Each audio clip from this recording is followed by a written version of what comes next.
Good morning students. बच्चों पिछली class तक हमने एक्सरसाइज 8.1 कंप्लीट कर ली थी और साथ के साथ बच्चों एक टेबल थी।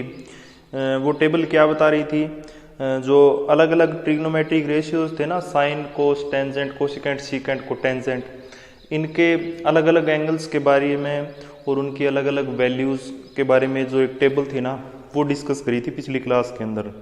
बच्चों आज हम शुरू कर रहे हैं एक्सरसाइज 8.2 और ये 8.2 एक्सरसाइज बच्चों पूरी तरह से कम्प्लीटली वो जो टेबल कल बनानी सिखाई थी ना मैंने पिछली वीडियो के अंदर, उस पर डिपेंडेंट है। अगर वो पिछली टेबल बनानी आ गई हर एक बच्चे को या किसी भी बच्चे को, तो बच्चों इस एक्सरसाइज में कोई दिक्कत नहीं होगी।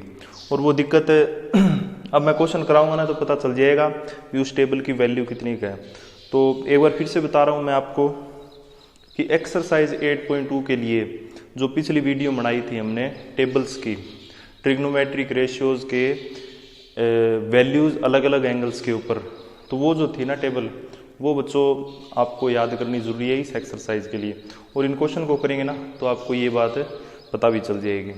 तो बच्चों मैंने है ना एक्सरसाइज 8.2 के है ना, ये बच्चों पहले क्वेश्चन के 3 पार्ट है, फर्स्ट, सेकंड और फिफ्थ। थर्ड और फोर्थ है ना बच्चों, वो आप अपने आप कर लेना। अगर आपको ये 3 समझ में आ जाएगा ना, बस वैल्यू पुट करनी है और सिंप्लीफिकेशन करनी है। तो ये 3 करा देता हूँ, 5वां पहला और दूसरा, तीसरा और चौथा आप खुद कर लेना। फिर ये बच्चों एक पार्ट है सेकंड क्वेश्चन का।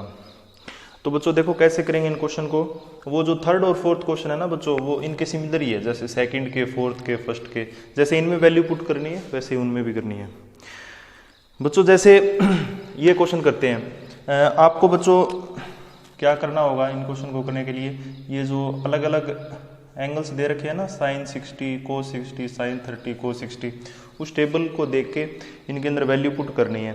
जैसे साइन 60 की वैल्यू क्या होगी, साइन 60 की वैल्यू होगी बच्चों √3/2। कोस 30 की बच्चों, कोस 30 की भी यही होगी। बच्चों एक बार फिर से बता रहा हूँ मैं कि ये टेबल याद करनी बहुत मुश्किल है, अब तक मेरे से याद नहीं हुई, जबकि मेरे को पढ़ाते हुए मैथ को कम से कम 4-4.5 साल हो चुके हैं। आप इसको है ना टेबल को जब भी एग्जाम हो आपका, क्या करोगे, शुरुआत के अंदर जाते ही इससे रिलेटेड क्वेश्चन तो मिल रहे हैं आपको, 1, 2, 3 ही मिल जाए क्या पता। तो आप जाते ही है ना एग्जाम के अंदर जो आंसर शीट मिलेगी, तो पीछे है ना थोड़ा सा रफ वर्क के अंदर ये टेबल बना लेना। ज़्यादा टाइम नहीं लगेगा, 1-1.5 मिनट लगेगी अगर आप ढंग से प्रैक्टिस करके जाओगे ना घर से। फिर बच्चों आपको क्या करना होगा, ऐसे वैल्यू दे ही होगी क्वेश्चन पेपर के अंदर और सिंपल वैल्यू पुट ही करनी है। तो बच्चों आपको जैसे ये क्वेश्चन है, साइन 60 की वैल्यू पुट कर दी, कोस 30 की वैल्यू पुट कर दी। अब साइन 30 की वैल्यू क्या होती है, साइन 30 की वैल्यू होती है बच्चों 1/2। तो यहाँ पर 1/2 पुट करेंगे। कोस 60 की भी क्या होती है 1/2। वो टेबल जरूर ध्यान होनी चाहिए भी कैसे बनती है, वरना आप वैल्यू याद करो, मेरे को कोई दिक्कत नहीं है, पर आप याद करोगे ना वो चीज़ कुछ समय के बाद दिमाग से निकल जाएगी। तो मैं कहता हूँ याद मत करना, उस टेबल को समझ लेना, इसीलिए मैंने स्पेशल एक वीडियो बनाई थी। आगे क्या करेंगे बच्चों, ये देखो मल्टीप्लाई का साइन है ना बीच में, तो 2 × 2 4, ये बच्चों हो जाएगा 1/4। मल्टीप्लाई कर दिया। आगे बच्चों इनका एलसीएम ले लेते हैं, तो ये हो जाएगा आंसर √3 + 1/4। ये बच्चों इसका आंसर है। कोई दिक्कत बच्चों इस क्वेश्चन के अंदर? अपन ने क्या किया है, सिंपल वैल्यू पुट की और उसको सिंप्लीफाई किया है। अब आगे क्वेश्चन करते हैं। जैसे सेकंड क्वेश्चन के अंदर क्या दिया है, 2 टेंजेंट स्क्वायर। पहले एक बार स्क्वायर को भूल जाओ, टेंजेंट 45 की वैल्यू पुट करो। टेंजेंट 45 की वैल्यू होती है 1 का स्क्वायर। फिर बच्चों कोस 30 की वैल्यू क्या पुट करी थी हमने, √3/2 कर दी वैल्यू पुट। फिर बच्चों साइन स्क्वायर 60, अब साइन 60 की वैल्यू यही होती है √3/2। इसका कर दिया होल स्क्वायर, क्योंकि यहाँ पर स्क्वायर दे रखा है, यहाँ पर दे रखा है, यहाँ पर दे रखा है। आगे इसको और सिंप्लीफाई कर लेते हैं, 2 × 1 प्लस, अब देखो इसको स्क्वायर करना है, तो पहले तो √3 का स्क्वायर करेंगे। √3 का स्क्वायर करेंगे तो स्क्वायर से स्क्वायर रूट कैंसिल, और 2 का स्क्वायर 4, इससे स्क्वायर से स्क्वायर रूट कैंसिल, 3 का 3 और 2 का स्क्वायर 4, इससे बच्चों ये कैंसिल हो जाएगा, 2 आंसर आ जाएगा। बच्चों है ना आसान से बिल्कुल ही क्वेश्चन। आपको क्या करना है कि सिंपली वैल्यू पुट करनी है और वैल्यू पुट करने के बाद उसको सिंप्लीफाई करना है। सीबीएसई एग्ज़ाम जो होता है ना, उसके अंदर ऐसे क्वेश्चन आपको जरूर मिलते हैं, 1 या 2 नंबर के क्वेश्चंस के अंदर। अब बच्चों थर्ड क्वेश्चन कर लेते हैं। cos 60 की वैल्यू होती है 1/2 प्लस, अब सीकेंट 30 की वैल्यू देखो आप कितनी होती है। सीकेंट 30 की वैल्यू होती है बच्चों 2/√3। कितनी होती है? 2/√3। कर दी है वैल्यू पुट। अब आगे बच्चों टेंजेंट 45 की क्या होती है 1, तो 1 का होल स्क्वायर। आगे बच्चों साइन स्क्वायर 30 की वैल्यू कितनी होती है 1/2 इसका होल स्क्वायर। और cos 30 की वैल्यू कितनी होती है √3/2 का √3/2 होती है, और उसका क्या कर देंगे होल स्क्वायर, क्योंकि यहाँ पर स्क्वायर है यहाँ पर स्क्वायर है। बच्चों स्क्वायर को पहले सिंप्लीफाई नहीं करना। कई बच्चे क्या कर देते हैं, इस जो एंगल होता है ना, जैसे ये ट्रिग्नोमेट्रिक रेशियो है, इसका एंगल है, इसको डबल कर देते हैं, जबकि ये बच्चों स्क्वायर होता है। अपने को साइन 30 की वैल्यू पुट करके फिर क्या करना है, स्क्वायर करना है।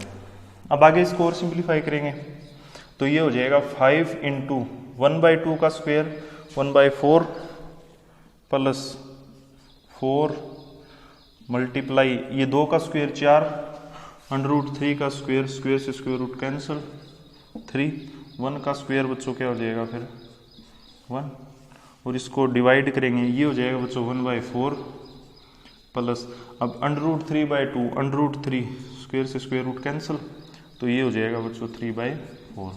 अब इसको आगे और सिंप्लीफाई करें तो ये हो जाएगा बच्चों 5/4 प्लस 16/3 प्लस 1/1, और नीचे बच्चों एलसीएम लेके सिंप्लीफाई करेंगे तो 1 + 3, तो ये बच्चों 4/4, ये तो नीचे तो 1 हो जाएगा सारा का सारा कंप्लीटली। ऊपर वाले का एलसीएम ले लेते हैं 12, तो ये बच्चों 15 प्लस 64 प्लस 12 डिवाइड बाय 4/4 क्या हो जाएगा 1।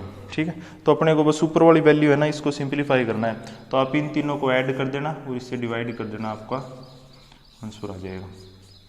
ठीक है बच्चों, तो उम्मीद करता हूँ यहाँ तक किसी बच्चे को कोई दिक्कत नहीं होगी।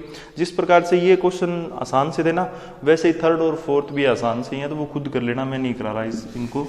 अगर ज़्यादा दिक्कत आए तो मेरे को बता देना, मैं आपको आगे वीडियो के अंदर वो क्वेश्चन भी करा दूंगा। अब बच्चों सेकंड क्वेश्चन की बात करते हैं। ये क्वेश्चन नंबर है सेकंड अपना। ठीक है, question number second tick the correct option का है। अपने को ये स्टेटमेंट दे रखी है और अपने को ये बताना है बच्चों इसकी वैल्यू किसके बराबर होगी, और इसके अपने को 4 ऑप्शन दे रखे हैं, साइन 60, साइन 30, cos 60। इसके 4 ऑप्शन दे रखे हैं अपने को, साइन 30, साइन 60, cos 60 और tangent 60। Tick the correct option का ये क्वेश्चन है। ये सेकंड क्वेश्चन के अंदर ऐसे टिक द करेक्ट ही है सारे के सारे। अपने को बताना है भी इसकी वैल्यू इनमें से किन के बराबर होगी। पहले तो इसकी वैल्यू निकाल लेते हैं। टेंजेंट 30 की वैल्यू क्या होती है, आप टेबल याद करो, टेबल के अंदर देखो कितनी होती है, टेंजेंट 30 की होती है बच्चों 1/√3। फिर बच्चों 1 प्लस, अब टेंजेंट 30 की वैल्यू तो वही रहनी है 1/√3 और सारे का होल स्क्वायर। फिर बच्चों 2/√3 1 प्लस, अब देखो ये क्या हो जाएगा 1/3, क्योंकि स्क्वायर से स्क्वायर रूट कैंसिल। आगे बच्चों इसका एलसीएम लेंगे तो ये देखो क्या आ जाएगा, ऊपर तो वैल्यू एज इट इज यही रहनी है, नीचे आ जाएगी ये 4/3। इसको सिंप्लीफाई कर लिया। ठीक है, आगे बच्चों ये जो नीचे वाली वैल्यू है ना डेनोमिनेटर की, ये जब ऊपर जाएगी तो जो फ्रैक्शन है ये क्या हो जाएगी रेसिप्रोकल, मतलब 3/4। तो ये बच्चों क्या आ जाएगा ये हो जाएगा बच्चों 3/2√3। अब बच्चों आगे क्या करना है, नीचे जब भी है ना, एक ध्यान रखना, मैथ का नियम होता है, डेनोमिनेटर के अंदर वैल्यू अगर रैशनल हो ना, सॉरी स्क्वायर रूट के अंदर हो, तो आप क्या करते हैं बच्चों, उसको रैशनलाइज करते हैं, उसको और सिंप्लीफाई करते हैं। तो इसको सिंप्लीफाई करेंगे तो कैसे करेंगे, जो नीचे स्क्वायर रूट के अंदर वैल्यू है उसी को ऊपर और नीचे डिनोमिनेटर और न्यूमरेटर के अंदर मल्टीप्लाई करो, तो ये बच्चों हो जाएगा 3√3, ये तो न्यूमरेटर के अंदर, और डिनोमिनेटर के अंदर इसकी मल्टीप्लाई √3 की मल्टीप्लाई 3 × 2 6।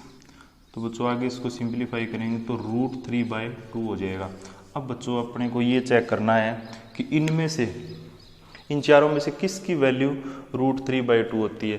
तो √3/2 किसकी वैल्यू होती है बच्चों? √3/2 होती है cos 30 की, ठीक है, सॉरी sin 60 की। sin 60 की वैल्यू होती है ना, cos 30 की भी यही होती है और sin 60 की भी यही होती है। तो बच्चों इसका आंसर क्या आ जाएगा? sin 60 is the answer. ठीक है, अब तक बच्चों हमने है ना फर्स्ट और सेकंड क्वेश्चन, दो क्वेश्चन, दूसरा क्वेश्चन चल रहा है, फर्स्ट क्वेश्चन मैंने कंप्लीट करा दिया है। ठीक है, तो बच्चों आसान से क्वेश्चन है, एक या दो नंबर्स के बनते हैं सीबीएसई एग्जाम्स के अंदर, तो इनको ध्यान से करना, बहुत ही आसान है, सिंप्लीफिकेशन ही करनी है और वो टेबल याद होनी चाहिए बस। अगर वो टेबल याद है, सिंप्लीफाई करना है, तो ये नंबर आपके फ्री के हैं।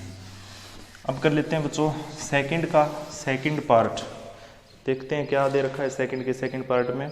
अपने को दे रखा है बच्चों 1 minus tangent square 45, 1 plus tangent square 45।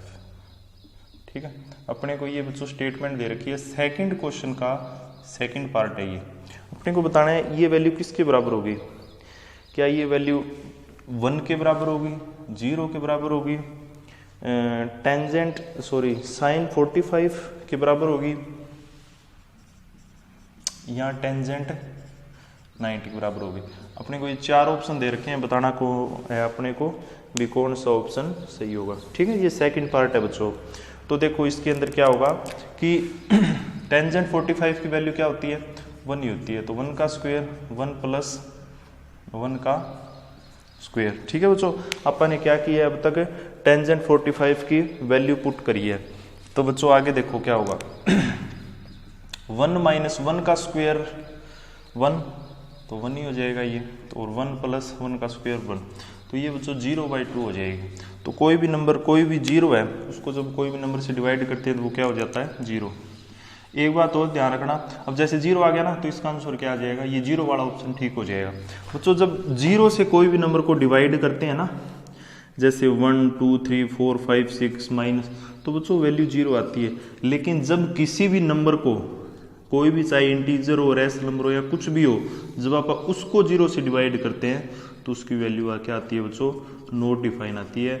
ये ध्यान रखना, इनका हर एक बच्चे को पता होना चाहिए भी क्या डिफरेंस होता है। जब 0 को डिवाइड करते हैं किसी नंबर से तो 0 आता है, लेकिन जब 0 से डिवाइड करते हैं किसी भी नंबर को तो बच्चों उसकी वैल्यू क्या आती है? ऑलवेज नॉट डिफाइन आती है। तो बच्चों आज की मैथ की क्लास के अंदर इतना ही काम है, नेक्स्ट वीडियो के अंदर इस एक्सरसाइज को कंटिन्यू करेंगे। तब तक के लिए थैंक यू।